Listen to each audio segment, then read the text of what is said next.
네, 여러분 좀 짧지만 칠판이 없으니까 제가 간단하게 조금 정리해가지고 말씀을 좀 나누겠습니다. 로마서 6장입니다. 이 로마서 6장 같은 경우는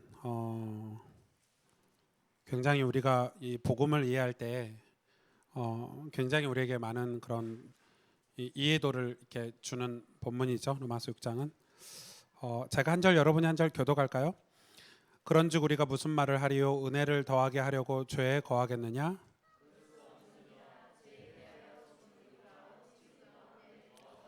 무릇 그리스도 예수와 합하여 세례를 받은 우리는 그의 죽으심과 합하여 세례를 받은 줄을 알지 못하느냐?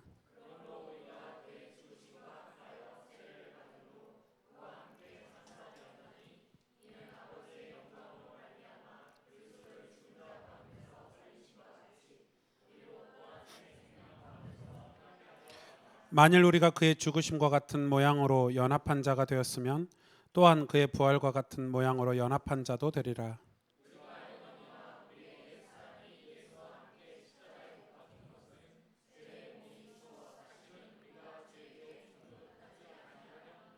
이는 죽은 자가 죄에서 벗어나 의롭다 하심을 얻었음이라.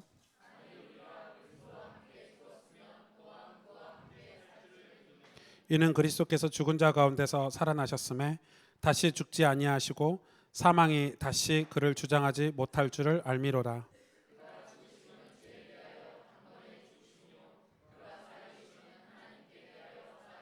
이와 같이 너희도 너희 자신을 죄에 대하여는 죽은 자요 그리스도 예수 안에서 하나님께 대하여는 살아있는 자로 여길지어다.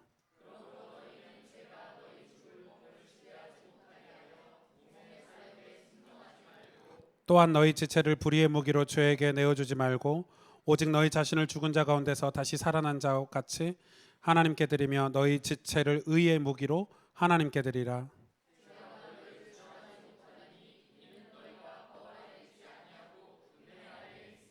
그런즉 어찌하리요? 우리가 법 아래에 있지 아니하고 은혜 아래에 있으니 죄를 지으리요? 그럴 수 없느니라.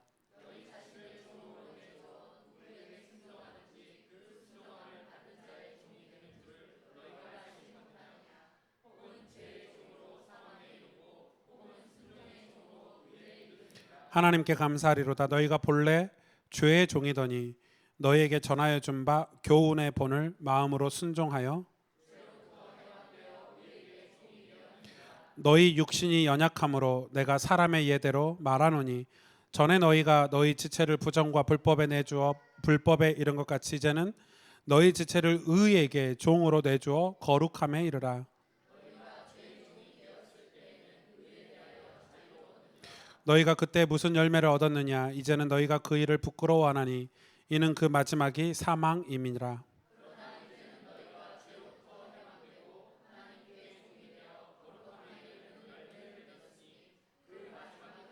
같이 읽겠습니다. 죄의 삭은 사망이요 하나님의 은사는 그리스도 예수 우리 주 안에 있는 영생이니라. 아멘. 제가 뭐 바이블 스쿨이나 이런 제자 훈련 때는 조금 우리 신앙에 조금 실질적인 도움이 되는 메시지를 하기 때문에 사실은 그 한 달에 한 번씩 있는 이 제자 훈련에 우리 새 가족들이나 뭐 이런 분들이 좀 참석하면 좋겠다 이런 마음이 있는데 아무래도 우리 예배가 1, 2부를 오전 오후에 하다 보니까 그런 좀 애로사항이 있는 것 같아요. 아마 여러분이 너무 편하게 교회 생활을 하고 있지 않나. 다른 교회는 오전 오후 하루 종일 있어야 되는 게 정상인데 2부 예배 오시는 분은 2부 시간 맞춰서 오시고 1부 예배 드리면 1부 예배 끝나고 가시고 뭐 이러니까 이 점심시간에 이렇게 제자훈련하는 배려가 별 효과가 없지 않나 이런 생각을 하고 있고 제가 내년에 시스템을 두고 고민을 많이 하고 있는데 제자훈련을 주일날 밤에 할까 이런 생각을 하고 있어요. 저녁 식사하고 오셔서 이렇게 수요 예배랑 다시 다 부활시킬까 지금 생각 중입니다. 수요 예배, 주일 밤 예배 좀 다 부활을 할까 새벽 예배 이렇게 해가지고 그 제가 아는 친구 그 목사네 교회는 제 친구가 목사로 있는 그 담임 목사는 새벽 기도에 출석 부른대요. 그래서 장로님 중직자 이렇게 교육자 해서 그 새벽 예배 때 출석 불러가지고 새벽 예배 안 나오면 아무것도 못 한대요 교회에서. 새벽 예배가 이제 하는데 그래서 저희 교역자들이 좀 힘들다 할 때 그 교회 한 달씩 이렇게 연수 보내고 이러려고 한 달씩 연수만 한 달만 갔다 오면 정신 번쩍 차리고 아 이 교회 진짜 우리 교회 좋은 교회구나 이렇게 장로님들 권사님들한테 하는 얘기입니다 지금. 네, 농담이고 네. 진짜 그 출석은 진짜예요. 예, 진짜 출석 부르는 교회 있어요. 새벽 예배 때 이렇게 중직자들 그런 데도 있고. 그 말은 그게 이제 뭐 그 목사님이 율법적이다 뭐 아니다 이런 개념이 아니고 그만큼 이렇게 기도하게 하시는 거죠. 예, 저도 이제 목사로서는 우리 성도들로 하여금 신앙 쪽으로 가게 만드는 푸시를 하긴 해야 되거든요. 이해 가시죠? 여러분 그렇잖아요. 우리 자녀도 나쁜 길로 가게 안 하고 좋은 길로 가도록 우리가 자꾸 돈 벌어가지고 좋은 유치원 보내고 학원 보내고 이렇게 푸시를 하잖아요. 그러니까 교회도 목사가 이제 푸시를 하는데 이 푸시가 느껴지지 않고 여러분이 좀 편안하게 가게 하려고 하다 보니까 목회적인 관점에서는 굉장히 좀 고민이 많고 애로사항이 많고 그 다음 주 말씀 사경에 이런 거는 이 막 푸시를 좀 많이 하고 싶은데 이걸 어떻게 해야 될지 좀 관건이에요. 왜냐하면은 우리 교회가 이제 앞으로 갈 방향이나 목회적인 어떤 비전을 두고는 그런 게 좀 고민스러운 지점인데 여러분 좀 많이 이해를 해주시고요. 오늘 6장은 여러분 읽어보셔서 알겠지만 무슨 내용인지가 파악이 되면 되게 은혜로운 장이에요. 그러면은 우리가 지금 우리 교단에서 우리가 지금 복음에 대해서 공부를 하고 있는데 복음 운동을 하고 있는데 그거에 대한 문제점들을 여기서 다 찾을 수 있어요. 오늘 말씀이 뭐냐면 너희가 죄의 종이었지 않냐. 그죠? 죄의 종. 개념을 이해하셔야 돼요. 죄의 종. 죄의 종 노릇. 그게 무슨 말이죠? 죄가 시키는 거 했다는 거예요. 그게 원래 우리의 모습이었다는 거예요. 그러면 복음을 받고 예수님 영접해서 우리가 이제 무슨 종이라고요? 의의 종이 됐대요. 의는 하나님이시잖아요. 하나님의 공의니까 하나님의 종이 됐대요. 그러면 이제 하나님이 시킨 거라는 삶으로 너희 삶을 내어드려라 이렇게 얘기하고 있죠. 이게 신앙의 우리가 구원받지 못한과 구원받은 자의 삶의 아주 단면을 보여주는 게 오늘 로마서 6장이에요. 로마서 6장이 없었다면 우리는 이런 식으로 살았을 수도 있어요. 지금 우리가 범한 오류들이죠. 야 복음 있으니까 괜찮아. 이게 복음 있으니까 괜찮아가 굉장히 좋은 말이거든요. 이걸 악용하는 거예요. 그러니까 거룩이라는 단어가 우리에게 사라지고 회개라는 단어가 사라지고 어떤 사역이나 어떤 열매로 우리 신앙을 교회나 우리 신앙생활을 평가하는 시대가 왔기 때문에 지금 우리가 그 부분을 굉장히 경계해야 되는 거예요. 그래서 뭐라 그러냐면 계속 죄의 종노릇 하고 있는데 복음이니까 괜찮아 하고 우리가 의의 종, 하나님의 종으로 이제는 우리의 몸을 옛날에는 죄에게 내어주었던 우리의 몸을 하나님의 의를 이루는 일에 우리 몸을 내어주는 삶을 살라는 거예요. 지금 오늘 6장이 그 내용이거든요. 죄의 삭은 사망인데 하나님의 은사는 그리스도 예수 안에 있는 영생이래요. 그러니까 이게 분명해요. 약간 흑백 논리는 아니지만 신앙은 어떤 면은 흑백이 분명한 논리예요. 그러니까 우리가 지금 복음을 받고 예수님 믿는데 많은 사람들이 변화가 안 일어나고 있어요. 뭐 영적인 변화도 안 일어나고 있고 삶의 변화도 안 일어나고 있고 제가 얼마 전에 그 어떤 목사님들 모임이 있어서 갔는데 그 목사님들 모여서 어떤 주제를 가지고 대화를 하시는 거예요. 제가 기가 차가지고 이게 뭐냐면 일단 알겠어요. 무슨 말인지는 이해는 해요. 그 배경이 무슨 말인지. 야 복음이면 됐지. 이 말을 배경은 우리가 알잖아요. 근데 그 복음이면 됐지가 무슨 내용이냐면 여러분 목사님들이 술 먹고 뭐 이렇게 담배 피고 이게 정상이라고 생각하세요? 비정상이라고 생각하세요? 그게 율법이에요? 율법하고는 상관이 없어요.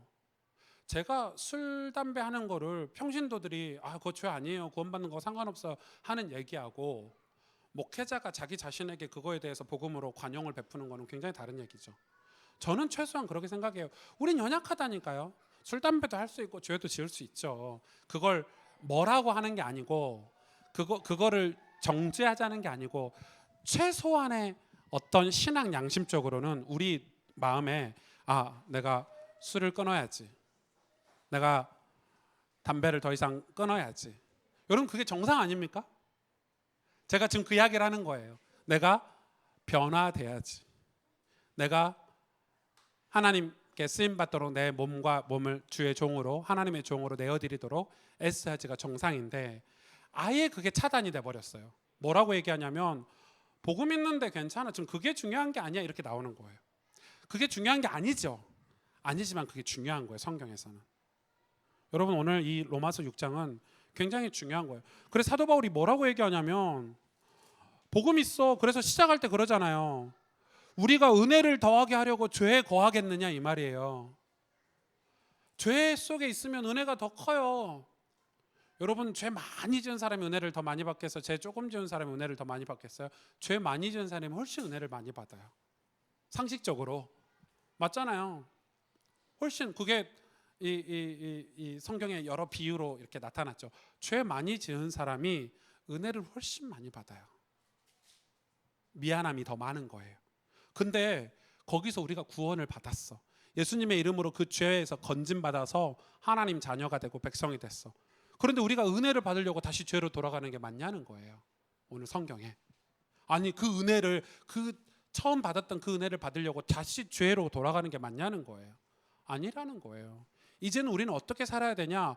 죄의 종이 아니라 의의 종이 되도록 우리의 몸을 그쪽으로 내어주라는 거예요. 그거는 은혜가 차원이 다른 은혜가 있어요, 거기에는. 근데 우리의 신앙이 어떤 면에서는 거기서 딱 정체되어 있는 거예요. 그래서 여러분, 신앙은 되게 어려운데, 그래서 오늘 뭐라고 얘기하냐면 6장에 이 15절부터 쭉 보면은 너희가 이제 이 죄로부터 22절에 보면 이제는 너희가 죄로부터 해방이 되고 하나님께 종이 되어 거룩함에 이르는 열매를 맺었으니 그 마지막은 영생이라, 이렇게 얘기하고 있죠. 그러면서 어디에 이야기가 어디에 있죠? 14절 13절 보면은 또한 너희 지체 12절 보면 그러므로 너희는 죄가 너희 죽을 몸을 지배하지 못하게 하여 몸의 사욕에 순종하지 말고 또한 너희 지체를 불의의 무기로 죄에게 내어주지 말고 오직 너희 자신을 죽은 자 가운데서 다시 살아난 자같이 하나님께 드리며 너희 지체를 의의 무기로 하나님께 드리라. 죄가 너희를 주장하지 못하리니 이는 너희가 법 아래 있지 아니하고 은혜 아래 있음이니라. 그러니까 굉장히 중요한 메시지를 하고 계시는 거예요. 너희가 예수와 함께 죽었는데 예수와 함께 다시 살으심을 믿지 못하느냐? 부활도 동참을 해야 되지 않겠냐? 그러면서 우리의 몸을 의의 무기로 하나님께 드리라는 거예요. 그러니까 신앙은, 그러면 이런 설교들을 여러분 들으면 굉장히 율법적으로 들리게 될 거예요. 이건 율법적인 게 아니에요. 제가 율법에 대해서 말씀 사경에 한 강의를 할 거예요. 그 율법과 그 율법과 이 율법은 다른 얘기예요. 이건 율법이 아니에요. 하나님 사랑이지. 너희가 죄에 거하고 있지 말아라. 죄에게 너희 몸을 드리지 말고 하나님께 너희 몸을 드리고 의의 무기로 하나님께 드려라. 이 말은 율법이 아니란 말이에요. 근데 우리는 얼마만큼 지금 우리가 사로잡혔냐면 복음이라는 단어 아래 그 말씀이, 이 복음의 말씀이 율법으로 들리게끔 우리가 훈련받아 버렸어요. 어렵죠. 네. 그러니까 굉장히 좀 어려운 얘기예요. 그래서 우리는 뭐하고 싸워야 되냐면 히브리서 기자 그러죠. 죄와 피 흘리기까지 싸우래요. 싸우래요. 하나님께 의의 무기로 하나님께 드리도록 너의 사욕에 순종하지, 몸의 사욕에 순종하지 말래요. 여러분, 몸의 사욕에 어떻게 순종 안 하고 살 수 있겠어요? 먹고 싶으면 먹어야 되고, 그죠? 가지고 싶으면 가져야 되는 게 몸의 사욕인데 그거에 순종하고 살지 말래요. 쉽게 이야기하면 너희 몸과 마음을 연단하면서 살라는 거예요. 이게 제가 청교도 정신을 여러분에게 전달하는 건 아니에요. 그러나 그 정신이 지금 시대에 조금 필요해요. 지금 우리가 굉장히 우리 한국 교회 상황이 굉장히 중요한 기로에 딱 서 있단 말이에요. 이 용인 기흥에 있는 한 교회가 있어요. 그 교회를 제가 한 달 전쯤에 이렇게 교회를 예배를 드리러, 이제 수요예배를 드리러 방문했는데 그 목사님이 그 선교단체 출신이에요. 우리나라 유명한 선교단체 책임 간사까지 하시던 분이 선교단체를 이렇게 뒤로 하고 교회를 개척을 하신 거예요. 1996년도인가 5년, 저 대학교 막 갈 때쯤 교회를 개척하셨는데 지금은 뭐 수천 명 모이는 큰 교회가 됐어요. 제가 그 교회를 왜 가봤냐면 제가 그 목사님 설교도 듣고 그 교회 시스템을 좀 그분 책을 보고 이렇게 봤는데 교회가 되게 궁금하더라고요. 되게 궁금해서 제가 교회를 가서 예배를 드려봐야 되겠다고 이제 사실 뭐 수요예배 가서 본다고 해서 교회 시스템이 보이는 건 아니잖아요. 근데 제가 수요예배 가서 깜짝 놀랐어요. 진짜 깜짝 놀란 건 뭐냐면 그 교회가 선교단체 출신 목사님이기 때문에 그게 강할 줄 알았는데 얼마나 강하냐면 수요일 날 이렇게 들어가는데 이제 저는 이제 목사라고 밝히고 들어갔어요. 왜냐하면 왜 목사라고 밝히고 들어갔냐면 저한테도 사람이 붙더라고요. 수요 예배인데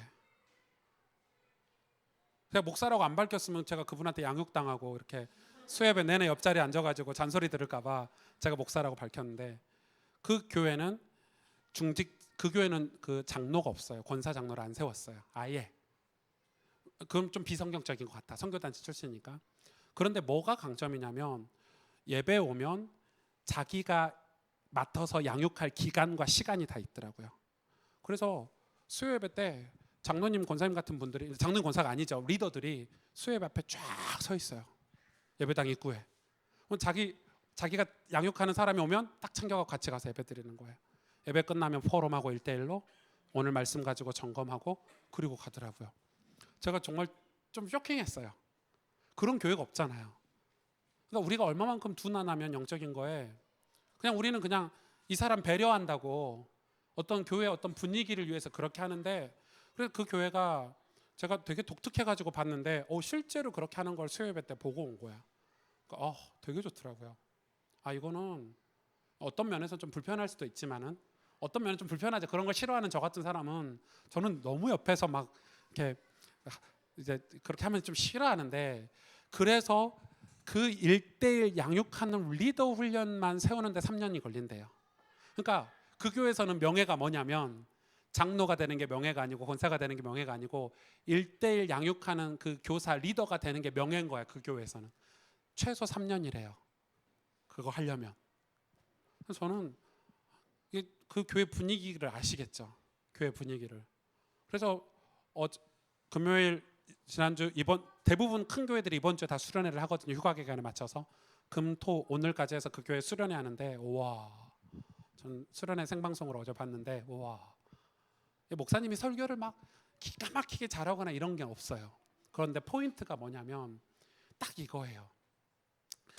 성도들이 교회에 왔을 때 이 성도들이 어떤 안정감을 느끼게 해주는데 그 안정감이 뭐냐면 예수 생명인 거야. 예수 그리스도 아닌 거야. 그게 교회가 어떤 모양을 그렇게 갖춰주는 거죠. 그래서 교회 왔는데 교회 안에서 세상하고 똑같으면 성도들이 왔을 때, 교회 왔을 때 교회 안에 왔는데 똑같아. 대화도 똑같고 이번 주 내용도 똑같고 교회 안에서 설교 말고는 다 똑같은 거야. 그러니까 겉으로는 다 이렇게 감추고 있지만 실제로는 복음에 대해서 알고 싶고 실제로는 생명의 복음을 듣고 싶고 실제로는 내가 변화되고 싶은 그런 이 거룩한 소망을 구원받은 사람에게 하나님 반드시 주셨는데 우린 그걸 무시해버리는 거죠. 그냥 무시해버려. 왜? 인간관계나 어떤 이 사회적인 지위 같은 걸 생각하고. 그러니까 제가 그분 책을 보면서 제가 지난 5년간 어떤 면에 조금 그런 부분을 잘못했다. 저는 약간 편한 예배, 터치 안 하는 예배가 저의 모토였거든요. 그런데 성경을 보니까 로마서 성경 자체가 사도 바울이 로마 교인들에게 이 영적인 내면을 터치해주는 편지인 거예요. 이 성경 자체가. 그래서 우리의 고민은, 그래서 그 목사님이 하시는 얘기가 리더들이 실수하면, 그 목사님 설교 중에 리더가 자기식대로 해석하고 자기 틀을 가지고 전달하면 다 죽는다.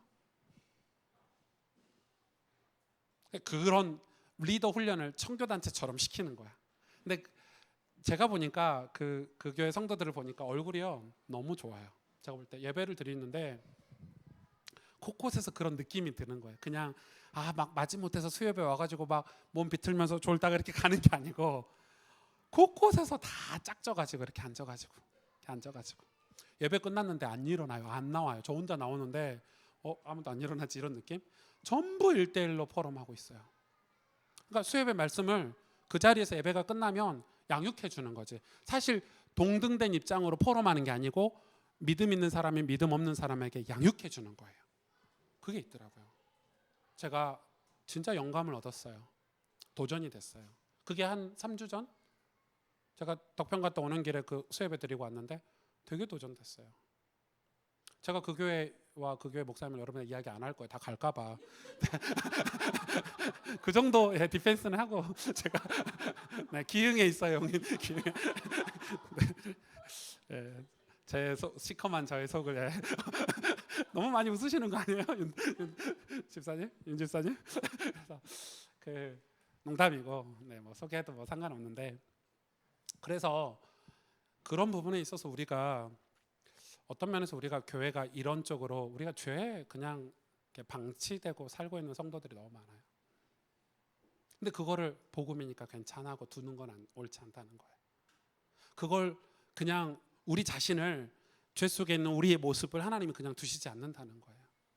어떻게든 하나님 건지시길 원하시고 의의 무기로 평생을 복음을 전할 수 있는 축복된 이 하나님의 의의 무기로 쓰임 받기를 원하셔서 우리를 바꾸려고 하시는데 우린 그게 싫은 거예요. 왜? 성령이 우리 안에 아직 오시지 않았어요.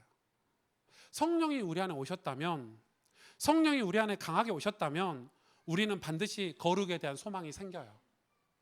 만약에 여러분이 나는 그냥 죄 속에 살래, 내 멋대로 살래, 그건 아직 성령이 임하신 사람은 아니에요. 최소한 우리가 그 속에 살고 있더라도 성령이 임하신 사람은 이건 아닌데, 이건 하나님 기뻐하신 삶이 아닌데, 여기 계속 살고 있으면 안 되는데, 이런 일말의 소망은 있어야 되는 거예요. 아닌가요? 그런데 지금 한국 교회 신학적인 배경이 그걸 없애고 있어요. 그건 옛날 거야. 지금 성령이 임하고 이런 단어 들어보셨어요? 없잖아요. 회개 단어 들어보셨어요? 거룩 이런 거 들어보셨어요? 한국 교회 그런 거 다 없어졌어요. 지금은요 그런 게 아예 사라졌어요. 복 받으래요. 사회적으로 우리가 뭐 중요한 시스템을 갖춰서 전도해야 되는데 말이 전도인데 자세히 들여다보면 전도가 아닌 거예요. 지금 전도가 문제가 아니잖아요.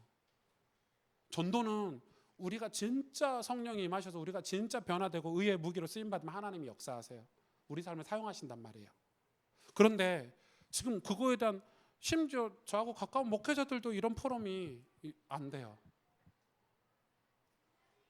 제가 청소년 수련회 때 제가 제 후배들한테 다 물려줬는데 제가 수련회 물려줬더니 저희 그 청소년 성교구 국장님 황관주 목사님이 저한테 목사 다른 건 다 물려줘도 기도회는 네가 해라 이러더라고요. 왜냐하면 제가 기도회를 하러 올라가면 1시간 반 내지 2시간 정도 해요. 여러분 그러면 어른들이 이제 다 하는 얘기예요. 야 요즘 중고등학생들이 무슨 2시간씩 기도할 수 있겠냐, 무슨 1시간씩 기도할 수 있겠냐, 이미 다 선을 그어버린다니까요. 그런데 진짜 놀랍죠. 제가 1시간 반 2시간 기도하면요 정말 난리가 나요. 정말 애들 눈물 콧물 다 빼고요, 회개하고요. 저한테 기도회 끝나고 오는 문자만 수백 통이에요. 근데 우리는 뭐라고 그러냐면 그냥 복음이고 끝나요. 그냥 그런 경험 자체를 아예 기대를 안 해. 그 말은 뭐냐면 어떤 면에서 하나님이 하시는 일을 우리가 스스로 제한할 때가 있어요. 우리의 지식 가지고.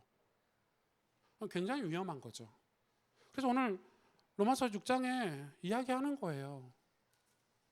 너희가 진짜 지금 죄의 몸으로 그대로 두냐? 그거의 끝은 뭐다고요? 사망이다. 경고하는 거예요. 죄에 그냥 있으면 사망이에요. 그럼 너희 몸을 바꿔서 의로 두면 그 끝은 뭐라고요? 예수 그리스도 안에 있는 영생이래요. 이거 죽고 사는 문제예요. 천국이냐 지옥이냐는 죽고 사는 문제 아닙니까? 여러분 당장은 인간관계 때문에 여러분 부모님 뭐 예수 안 믿는 여러분 가족들하고 그냥 이렇게 지내지만 막상 장례 치러보세요. 가슴이 아프나 안 아프나. 막상 예수님 안 믿고 죽었다고 생각해 보세요. 끔찍하지 않으세요? 저는 끔찍할 것 같아요. 막상 우리 부모가 지옥 간다고 생각해 보세요. 나는 천국 가는데. 난리 날 일이 밥이 넘어갑니까 지금? 그러니까 그걸 안 믿는 거예요. 안 믿고 우리 삶이 그대로 그냥 나는 뭐 구원 받았으니까 뭐 하나님 때 되면 하시겠지. 이거는 복음이 아닌 거예요. 그건 복음이 아니에요. 하나님 때 되면 하시겠지. 어떻게 복음이에요? 그거는 약간 이 무슨주의라고 하더라. 그거를 뭐 무슨주의라고 하던데 옳지 않아요. 하나님의 은사는 뭐냐면 하나님의 특별한 은사는 우리의 단점들이, 우리의 약점들이 성령으로 말미암아 새 사람이 됐을 때 장점이 되는 거예요. 우리의 단점이 장점이 된다니까요. 우리의 약함이 강함이 되고 우리의 연약함이 하나님의 강함이 돼요. 근데 그런 과정이 없이 일을 하면요, 맨날 트러블이 생기는 거예요. 진짜 그래요. 뭐 내가 잘하니 니는 못하니 그런 게 어디 있어요, 여러분. 저는 제가 스태프들하고 같이 일하면서 뭐 저는 아예 안 드러나거든요. 방에서 안 나와. 나오면 인사해야 되니까. 그래서 방에서 짱 박혀서 스태프들 뒤에서 이렇게 조종하고 정리하고 주로 이런 일을 대회 때 와서 제 얼굴을 거의 못 보시죠. 랩넌트 대회 때 이럴 때는 못 보시는데, 제가 일을 하면서 느낀 점들이 그런 것들이에요. 다 전부 앞에 서길 원하고 인정받기를 원하고 다 이렇게 영광받기를 원하고. 그래서 진짜 사실 두려워해야 돼요. 그런 거를 경계해야 돼요. 그래서 우리가 정말 하나님의 일을 하잖아요. 하나님이 주신 그 안식이 있어요. 그러니까 사실은 사람들이 그걸 맛보지 못한 거야, 여전히. 그러니까 하나님의 안식을 추구하지 않고 세상의 영광을 추구하고 사는 거죠. 별 시덥지 않지만. 그래서 여러분, 우리가 죄를 지어요. 저도 마음에 죄를 짓거든요. 육신의 죄는 지을 시간이 없고, 목사니까 목사의 삶은 육신의 죄를 지을 시간은 없어요. 제가 뭐 술집 갈 시간이 있겠어요? 뭐 뭘 할 시간이, 그런 시간은 없어요. 그러나 마음의 죄는 저도 지어요. 성경은 마음의 죄나 육신의 죄를 똑같이 봐요. 저도 똑같이 죄인인 거죠. 그래서 우리의 삶은 이 죄와 싸우는 삶이 필요해요. 그걸 성경이 뭐라고 얘기하냐면 은혜라고 얘기하는 거예요. 그래서 우리가 은혜의 삶을 사는 거예요. 은혜가 우리 삶에 머물러 있도록 사는 게, 그게 우리가 싸우는 거예요. 그러니까 우리는 영적인 싸움을 막 위야 물러가라 뭐 이렇게 이게 아니라 내가 은혜 속에 들어가면 자연스럽게 마귀는 물러가는 거예요. 그래서 히브리서에서 그러는 거예요. 은혜 안에 머물러 있으라는 거예요. 은혜의 종이 되라는 거예요. 그러니까 은혜 받는 일에 종이 되라는 거예요. 종은 뭐예요? 서번트가 뭐예요? 그냥 순종하면 시키면 순종하는 게 종이잖아요. 은혜에 있어서는 종이 되라는 거예요. 그전에는 죄의 종이 됐다면. 은혜의 종이 될 때 그 다음에 어떤 일이 벌어질까가 로마서 하반절의 얘기예요. 여러분, 우리 성격 우리가 못 바꿔요. 바꿔요? 못 바꿔요. 우리 인격 못 바꿔요. 우리 어렸을 때부터 받은 상처, 각인된 것들 사실 바꾸기 힘들어요. 그러니까 그게 율법 생활한 사람들은요, 율법으로 막 이렇게 하다가 60, 70, 80 되면 다시 어린 시절로 돌아가거든요. 할아버지 할머니 되면 과거로 돌아가는 경향이 있어요. 인간 생리적으로. 그때 돼서 나와요. 무섭죠. 그때 돼서 나온다니까요. 나이 들어서. 율법으로 신앙생활하면 막 버텨요. 내가 그래도 이렇게. 근데 은혜로 신앙생활을 하잖아요. 진짜 변화가 오래 걸리는 것 같아. 잘 변화 안 되는 것 같아. 근데 나이가 들어서는요, 사람이 바뀌어 있어요. 그래서 신앙의 열매는 노년에 있다고 그러잖아요. 신앙의 열매는 노년에 있대요. 우리가 나이가 안 들 것 같지만 나이가 든다니까요. 나이가 돼서 할아버지 할머니가 됐을 때, 우리 할아버지 할머니는, 우리 어머님 아버님은 진짜 은혜의 사람이야. 이게 우리가 인생을 추구해야 될 방향이 아닐까. 여러분, 이렇게 율법으로 이렇게 다 그런 걸로 다 이렇게 감싸가지고 이렇게 교회 생활 하지 마시고, 여러분 기도 제목이고. 그래서 제가 이번 말씀 사경회 때 이제 어떻게 말씀을 준비를 하고는 있는데, 우리 교회가 조금 어떻게 지금 시스템이 바뀌어야 될지는 모르겠어요. 좀 고민스럽긴 해요. 고민스럽긴 한데, 그래도 제가 앞으로 5년을 미리 5년을 두고 이번 말씀 사경회부터 올 겨울 훈련까지를 좀 방향을 잡고 가고 있는데, 기본적으로 우리가 우리 교회 안에 어떤 복음이 전해지는 이런 양육 시스템이 좀 생겨야 되지 않을까. 이거는 굉장히 기분이 좋고 센스 있고 어떤 기쁨 있는 오픈, 아주 기쁨 있는 어떤 자기 인정. 맞죠? 새가족이 와서 인정하는 거예요. 자기를. 나 양육받아야 돼. 그래서 그 교회 보면 그 리더가 되기 위해서 기본적으로 1년 이상 양육받는 프로그램이 있어요. 자기가 받아봐야 누굴 가르치지. 맞잖아요. 근데 우리는 안 받아보고 가르치니까 문제가 있는 거야. 그래서 이제 그런 과정들을, 그런 거는 선교단체가 굉장히 탁월한 것 같아요. 선교단체 그런 양육 프로그램을 저희가 많이 공부를 해야 되지 않을까 이렇게 생각을 들고, 뭐 선교단체나 교회냐를 떠나서 성경적인 걸 찾아야 되는데, 그러고 보니까 성경은 전부 양육. 사도 바울이 두기고를 보내고, 그죠? 오네시모를 보내고, 전부 사실 양육하러 사람을 보낸 거예요. 여러분한테 갑자기 표현 전사님이 그 집사님 저하고 차 한잔 마시죠 하면 제가 보낸 거로 생각하시면 돼요. 갑자기 주은 전사님이 막 여러분 전화 오고 이러지 않아요? 그 밥 한 끼 안 와요? 아, 지은이가 고개를 설레서 그걸 제가 보냈다 생각하시고, 그거를 기쁘게 받아셔야 돼요. 근데 지금 교육자는 한계가 있고, 앞으로 우리 장로님, 권사님들, 우리 리더들과 함께 생각해보세요. 우리 교회 불신자들이 와야 되잖아요. 맞잖아요. 우리가 해야 될 사역은 그런 사역이 우리에게 필요한 거예요. 그게 교회 안에서 훈련이 될 때 그런 훈련들이 내게 익숙해지고 적응이 돼서 내 현장에서도 우리가 그런 시야로 사람을 보고 섬기고 복음을 전할 수 있는 거 아닌가. 그래서 여러분, 우리 교회를 두고 진짜 많이 기도해 주세요. 저는 솔직히 말해서 정말 다른 데 별 관심 없어요. 정말 관심 없어요. 제가 만약에 관심 가졌다면 제 스타일상 아주 집요하게 계획 써서 끌고 갔을 거예요, 거기로. 근데 진짜 관심이 없기 때문에 저는 교회에 진짜 예수 믿는 정말 복음 운동이 일어나는 교회가 되는 게 꿈이에요. 그것 때문에 개척했어요. 좀 개척 안 하고 사는 게 훨씬 더 제 삶적으로는 안정됐을 것 같아요. 진짜로. 제 삶적으로는, 어떤 육신적인 삶적으로는 개척 안 한 게 훨씬 더 몇 배 안정적으로 살 수 있었을 것 같아요. 그런데 제가 우리 2세대 목사로서, 다음 세대 어떤 목사로서 제가 결단한 바가 있어요. 왜? 우리는 진짜 엄청난 복음을 받았어요. 이게 다음 세대로 전달이 돼야 돼요. 이게 아주 깨끗하고 이 보존이 잘 된 상태로 전달을 해야 되는데, 그러기 위해서는 제가 이 교회에 관한 어떤 모델적인 교회가 좀 필요하겠다. 그런 마음이 있어서 교회를 개척을 했거든요. 그래서 우리가 이 복음운동이라는 거를 아주 그 기초적인 것부터 하나하나 다뤄서 우리가 이 트렌드, 이 시대의 트렌드에 맞게 적용해가는 과정들을 우리가 앞으로 거쳐가야 된다고 저는 생각해요. 그렇죠? 저희 시골에 함령이라는 데가 있어요. 경상도에 함양 말고, 함안 말고, 함양 말고, 창녕.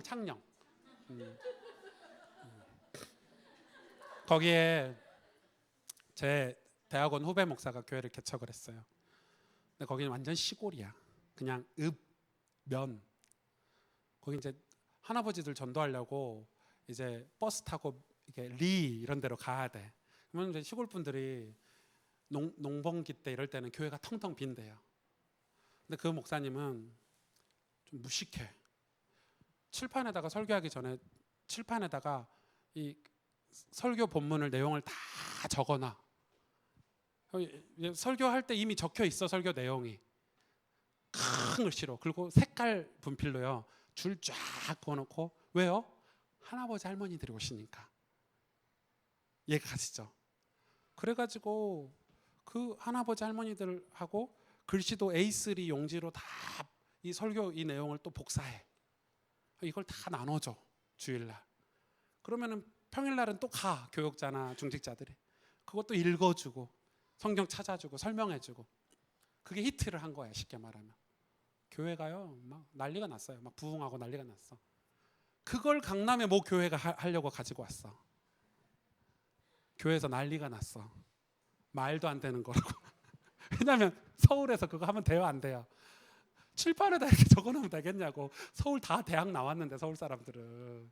그 시골의 할머니, 글도 모르시는 할머니들 목회하는 것과 서울에서 목회하는 거 완전 달라요. 서울에서는 약간 철학도 좀 써줘야 되고, 서울에서는 보신탕 얘기도 하면 안 되고.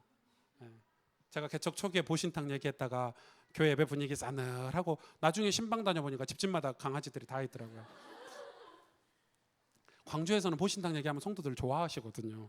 막 군침 돌고 막 이러는데, 서울에서는 큰일 나. 왜?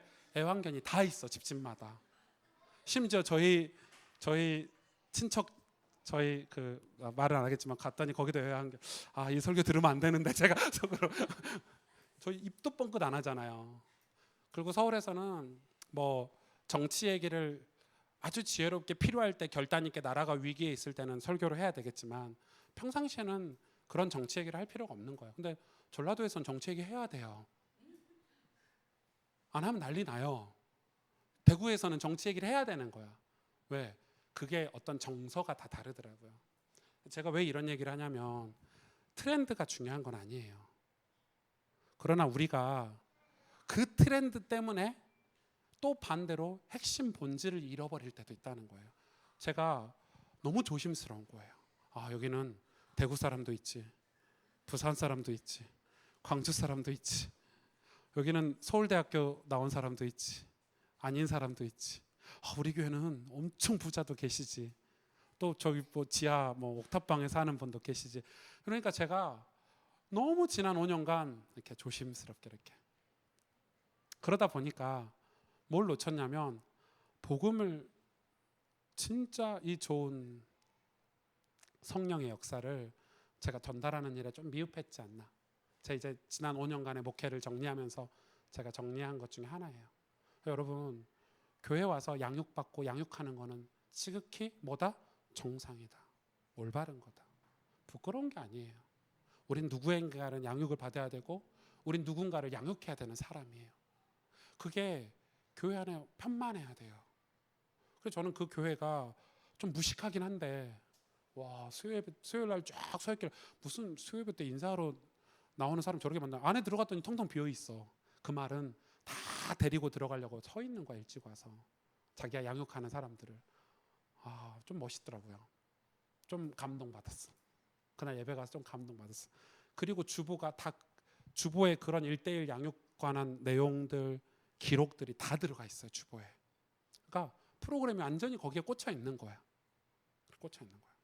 그러니까 기본적으로 교회 양육 프로그램이 그렇게 바탕에 깔려 있으니까 교회가 무슨 중요한 일을 하고 복음을 위해서 선교를 위해서 뛸 때는 굉장히 밑바닥이 보이지 않는 밑바닥이 역동적이기 때문에 위에서 돌아가는 건 굉장히 자연스러운 거예요.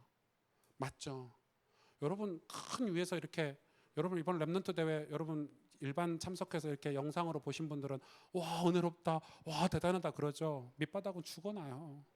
그 의자 누가 깔았겠어요? 그 앞에서 뭐 애들 댄스하고 이런 애들 한 달 가까이 연습했거든요. 입에 다 구멍 나고 막. 우리는 우와 쉽다 이렇게 생각하잖아. 그죠? 쉽다 생각해. 여러분 도시락 먹고 아무 데다 버리잖아요. 2만 개예요. 그걸 누가 치우겠어요?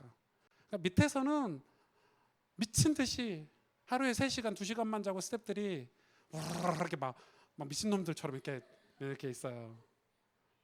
우리 우리 지연 씨 오늘 안 왔네. 안 뻗었나 몰라. 환자가 10,000명이 넘었어요. 우리 지연 씨 의료 스텝으로 오셨더라고. 환자가 10,000명이 넘어. 그러니까 그렇게 보이지 않는 곳에서 일하는 사람들이 있는 거예요. 버스 200대를 20명 스텝이 움직였어. 얘네들은 본당에 못 들어와. 그러니까 이게 정상적으로 이렇게 뭐가 움직이려면 밑바닥에서 일어나는 일들이 많아요. 이게 영적으로 여러분 생각해 보세요. 그러면 우리 삶에 어떤 하나님의 일이 벌어지기 위해서 우리 밑에 아주 탄탄한 복음의 역사가 있어야 돼요. 아주 탄탄한 예수 그리스도 십자가 보혈의 은혜가 밑바닥에 흘러 있어야 돼요. 그래야 교회가 안 흔들리고 갈 수 있어요. 그건 누가 할 수 있어요? 목사가 설교를 할 수 있죠. 이 목사의 설교를 다 틀리게 듣는다니까. 지금 여러분 제가 설교하는 거 아마 여기 앞에 나와서 포럼 하라면요 다 틀릴걸? 어떤 분들은 개 얘기만 머릿속에 남아있는 보신탕 얘기만 머릿속에 남아있는 분이 계시고 어떤 분은 뭐 이렇게 창녕만 남아있는 분이 계시고 안 그래요? 근데 여러분 그만큼 우리는 듣는 게 다 달라. 신앙의 수준이 다르기 때문에. 그래서 리더들은 말씀의 핵심들을 끄집어서 전달해주고 바른 방향 가도록 잡아주고 그게 초대교회 사도들이 했던 사역자들이 했던 사역이에요. 그게 바울이 그걸 감옥에 있으니까 못하니까 편지를 써서 전달한 거야. 그래서 저도 제 주일 설교를 묵상하고 가스펠 편지를 꼭 쓰잖아요. 왜? 이번 주 진짜 쓰기 싫더라고요. 피곤해가지고 그래도 썼어요. 왜냐하면 꼭 전달해야 되니까. 혹시나 놓칠까 우리 성도들이. 그러니까 여러분 이런 사역이 우리 안에 이제 이루어지는 거예요. 이번 말씀 사경에는 제가 이런 내용을 다 다룰 거니까 정말 중요하겠죠. 우리 교회 1:1 양육이 회복돼야 돼요. 그 여기 계신 분들은 전부 소망을 가지셔야 돼요. 말씀 사역자 그리고 교사. 그래서 그 교회는 직책이 제일 높은 직책이 뭔지 아세요? 1:1 양육 사역자, 교사. 그게 최상위 레벨이래요.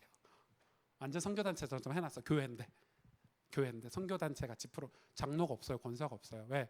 장로 되면 그걸 안 한대. 그 목사님 설교해요.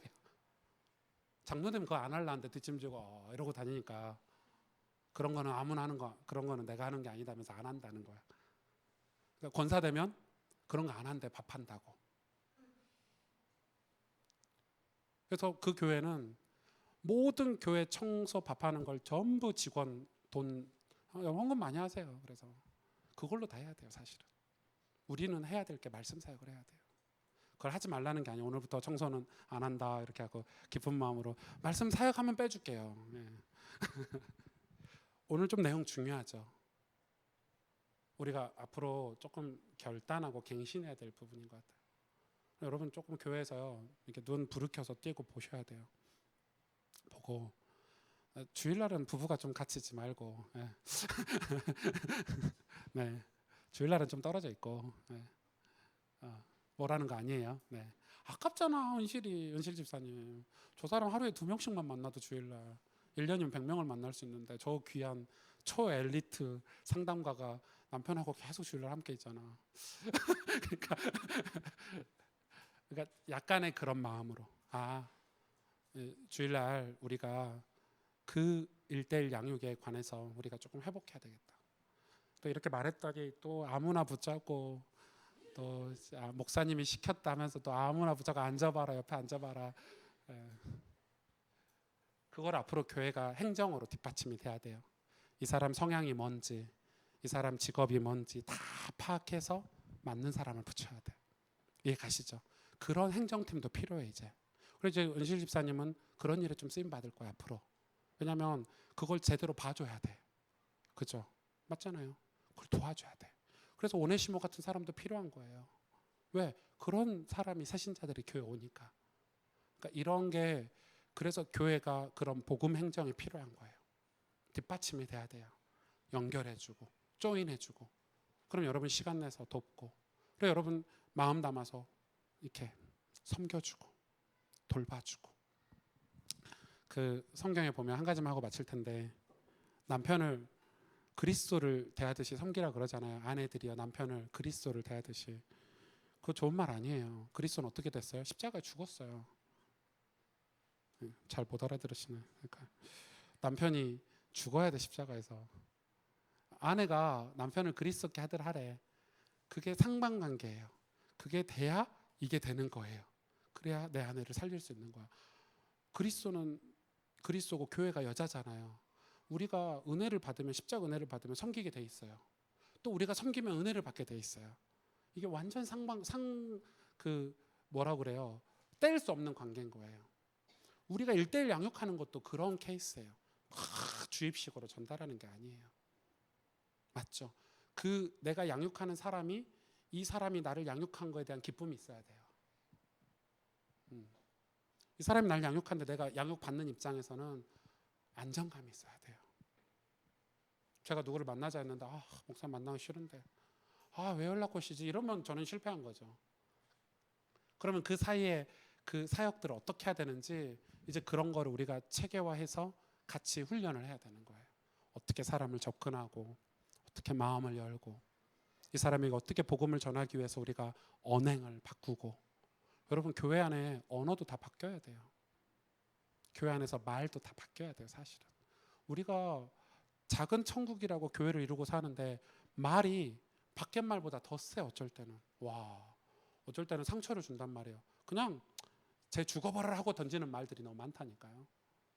죽어버려라 이렇게 너 죽어 이렇게 교회에서 말 던지는 사람들이 많다니까요. 악한 거죠. 영혼을 죽이는 말을 하면 안 돼요. 시험 들게 하는 말을 하면 안 돼요. 그러니까 1대1 양육이라는 거 안에 엄청난 많은 훈련들이 들어가 있어요. 사실은 우리가 1대1로 사람을 만나는 게 쉬운 게 아니에요. 그 관계가 유지가 되는 게 좋은 게 아니란 말이에요. 그러니까 그걸 위해서 우리가 앞으로 어떤 교회 행정이 바뀌고 교회 안의 훈련들이 어떻게 그 방향으로 가져갈지 우리가 같이 고민해야 돼요. 사실은 저 혼자 할 수 있는 일이 아니에요. 목사 혼자서 교육자 몇 명이서 앉아가지고 이거 어떻게 할까 고민해서 나오는 답이 아니고, 저는 수많은 분야의 전문가들을 다 모시고 싶고요. 상담적으로나 어떤 사회적인 규모, 또 엘리트는 어떻게 상대해야 되는지, 또 가난하고 병든 자는 어떻게 우리가 상대해야 되는지 우리가 다 공부해야 된다고 생각해요. 맞잖아요. 저는 사람을 좋아하거든요. 사람 엄청 좋아해요. 막 껴안고 이런데 싫어하는 사람도 있더라고요. 목사님 나 왜 껴안지? 그래서 자기 혼자 상상하는 거지. 목사님 나를 껴안는 의도가 뭘까? 이것도 쉽지 않은 거예요. 저는 그냥 껴안거든요. 제 입장에서는 그냥 좋으니까 이렇게 하는데 싫어하는 사람들이 있더라고요. 서울에 오니까. 서울 사람들은 깍쟁이잖아요. 그래서 기도합시다. 네.